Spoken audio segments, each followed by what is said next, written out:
आदाब, जय हिंद, जय भारत। मैं हूं हनान फातिमा। हम आपका हार्दिक स्वागत करते हैं बीटीएस न्यूज चैनल पर। बीटीएस न्यूज चैनल इंडिया की हर सच खबर आप तक पहुंचाता है। సికింద్రాబాద్ సపరేట్ కార్పొరేషన్ ఏర్పాటు చేయాలనే ఉద్దేశంతో తలసాని గారు పద్మారావు గారు ఏదైతే పిలుపు మేరకు సికింద్రాబాద్ ప్రాంత ప్రజలందరూ కూడా కదిలి వచ్చి ఒక పీస్ఫుల్ ప్రొటెస్ట్ కి వెళ్లే సందర్భంలో పోలీస్ వాళ్ళు దౌర్జన్యంగా మా కార్యకర్తలని అందరినీ తీసుకొని వచ్చి పోలీస్ స్టేషన్ లో పెట్టడం జరిగింది. ప్రజలకి ఇబ్బందికరమైన సిచ్యువేషన్స్ ఎక్కడ కూడా మేము చేయలేదు. చాలా పీస్ఫుల్ గా మేము ఒక ర్యాలీ తీయడం జరిగింది ఎక్కడ మన సికింద్రాబాద్ స్టేషన్ నుంచి పారడైజ్ వరకు. బట్ అయినా కూడా ఎక్కడికక్కడ పోలీస్ వాళ్ళు మమ్మల్ని అడ్డుకొని వివిధ పోలీస్ స్టేషన్స్ కి మమ్మల్ని పంపించడం జరిగింది. ప్రభుత్వానికి డిమాండ్ ఒక్కటే చేస్తున్నాం. మొన్న మీరు చెప్పినట్టు మేము ఎటువంటి సికింద్రాబాద్ ని డిస్టర్బ్ చేస్తలేమన్నప్పుడు మాకెందుకు అవకాశం కల్పిస్తలేరు మా డిమాండ్లని తెలియజేయడానికి?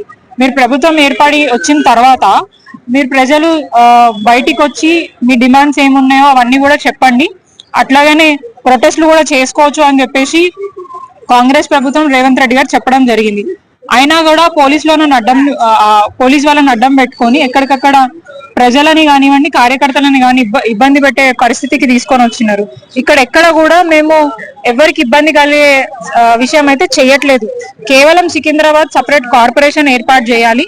ఎందుకంటే ఆల్రెడీ ఇప్పుడు మీరు 300 డివిజన్లు చేసి 3 కార్పొరేషన్లు చేస్తామంటున్నారు.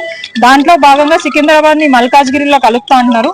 దాని వల్ల సికింద్రాబాద్ కున్న చరిత్ర హిస్టరీ అనేది చెరిగిపోతుందనే ఉద్దేశంతో మా ప్రాంత ప్రజలందరూ కూడా సికింద్రాబాద్ ని సపరేట్ కార్పొరేషన్ ఏర్పాటు చేయాలని చెప్పేసి డిమాండ్ చేస్తున్నాం. దానికి ప్రభుత్వం సహకరించి మాకు సపరేట్ కార్పొరేషన్ ఏర్పడితే ఇక్కడ ఉన్న డెవలప్మెంట్ ఇక్కడే ఉంటది, ఎక్కడ పోదు అనేది డిమాండ్ తోటి ఈరోజు మేము ఇక్కడికి రావడం జరిగింది. అండ్ రేవంత్ రెడ్డి గారు గుర్తుపెట్టుకోండి, ఇది మీకు ఆఖరి ఎన్నికలు ఉంటాయి. మళ్ళీ వచ్చే రోజుల్లో మీ కాంగ్రెస్ ప్రభుత్వాన్ని భూస్థాపితం చేస్తారు తెలంగాణ ప్రజలు. ఇట్లా అన్యాయంగా పోలీస్ వాళ్ళని పెట్టుకొని దౌర్జన్యంగా మహిళలను కూడా చూడకుండా మా కార్యకర్తలను వదిలేసేయండి. రోడ్ల మీద పోతున్న సిటిజన్స్ కామన్ సిటిజన్స్ ని కూడా తీసుకొని వచ్చి పోలీస్ స్టేషన్ లో కూర్చోబెట్టి ఇబ్బంది పెట్టే ప్రయత్నం చేస్తున్నారు. ఇవన్నీ కూడా తెలంగాణ రాష్ట్ర ప్రజలు గమనిస్తున్నారు. ఖచ్చితంగా వచ్చే ఎన్నికలలో మీకు బుద్ధి చెప్పడానికి సిద్ధంగా అయితే ఉన్నారు. జై తెలంగాణ. Thank you. ఈ రోజు ఏదైతే రేవంత్ రెడ్డి గారు నిర్ణయం తీసుకున్నారో ఈ 3 కార్పొరేషన్లు చేయాలి, హైదరాబాద్, సైబరాబాద్ అండ్ మల్కాజ్గిరి అని చెప్పేసి. ఇలా సికింద్రాబాద్ ఎక్కడ పోయింది? సికింద్రాబాద్ అస్తిత్వాన్ని నామమూలాలు లేకుండా చెరిపేలు వందల సంవత్సరాల చరిత్ర కదా ఈ లష్కర్ ని నామరూపాలు లేకుండా రేవంత్ రెడ్డి గారు ఎట్లా డెసిషన్ తీసుకుంటారు? ఎవరు ఇచ్చారు మీకు ఇది? అది ఒకటి మీరు ఏమన్నా ప్రెస్ మీట్ పెట్టారా, లేకపోతే క్యాబినెట్ మీటింగ్ పెట్టారా? ఓవర్ నైట్ గా మీరు అన్ని చుట్టుపక్కల ఉన్న మున్సిపాలిటీ అన్నిటినీ జిహెచ్ఎంసీ లో కలిపేసారు. జిహెచ్ఎంసీ లో కలిపేసి ఒక 150 డివిజన్లను 300 డివిజన్ చేసి అది మీ నిర్ణయం అయిపోయింది. దానికి కూడా ప్రజలు గమ్మున ఉన్నారు. తర్వాత మళ్ళీ దీన్ని 3 కార్పొరేషన్లు చేయడం ఏంటి? 3 కార్పొరేషన్లు చేసినాక సికింద్రాబాద్ ఇప్పటి వరకు గ్రేట్ హైదరాబాద్ లో ఉన్నది, హైదరాబాద్ కింద అట్లనే ఉంచేయాల్సింది. మీరు మేడ్చల్ మల్కాజ్గిరి ఇంకొక కార్పొరేషన్ చేసేయండి. మాది హైదరాబాద్ లో ఉన్నప్పుడు సికింద్రాబాద్ హైదరాబాద్ లోనే ఉండాలి. దాన్ని ఎలా టచ్ చేస్తారు మీరు? ఎందుకు డివైడ్ చేయాలనుకున్నారు?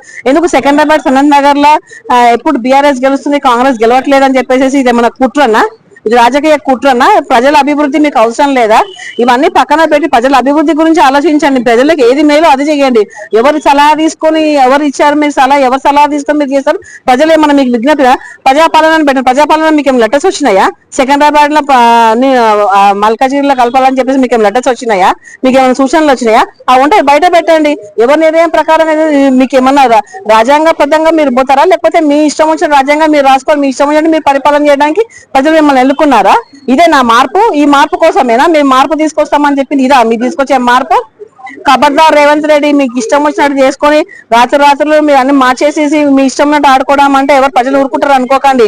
మీరు మళ్ళా ఎలక్షన్లు వస్తేందుకు 3 సంవత్సరాలు ఉన్నా కూడా అప్పటి వరకు కూడా మేము మీరు చేసిన ఆటలను సాగుతాయని ఎప్పుడు కూడా అనుకోవద్దు. సికింద్రాబాద్ ప్రజలు ఎవరేం చేతగానోళ్ళు కాదు. మా ఉనికి లేకుండా మీరు చూడాలనుకుంటే మా ఉనికిని మేము కాపాడుకునే ఎట్లా కాపాడుకోవాలో కూడా మాకు కూడా తెలుసు. ఖబర్దార్, జాగ్రత్త, తస్మాత్ జాగ్రత్త. మా ఉనికి మాకు అలాగే సికింద్రాబాద్ ఎట్లుందో అట్లనే ఉండాలి. మీరు మల్కాజ్గిరి మాకు కార్పొరేషన్ చేయాలని మేము డిమాండ్ పెట్టినాము. కార్పొరేషన్ చేయండి. మాకు చరిత్ర ఉంది. ఒక లష్కర్ అనేది ఒక చరిత్ర ఉంది. ఒక చరిత్ర మీకు తెలియకపోతే తెలుసుకోండి. మీ తెలంగాణ ఉద్యమంలో పార్టిసిపేట్ చేయలేదు, మీకు తెలంగాణ మీద అభిప్రాయ ప్రేమ లేదు, ఒక మంచి ఉద్దేశం కూడా లేదు. మీరు ఆంధ్ర తొత్తుల్లాగా ప్రవర్తిస్తున్నారు. ఇక్కడ ఎవరి న్యాయకత్వం ఇక్కడ వహిస్తున్నారో ఏం చేస్తున్నారో మీరు రాహుల్ గాంధీ మాట్లాడేది ఒకటి. రాహుల్ గాంధీ గారు పార్లమెంట్ లో బుక్ పట్టుకొని మీ రాజ్యాంగం బుక్ పట్టుకొని రాజ్యాంగం ఇవన్నీ రాసిపెట్టుందా?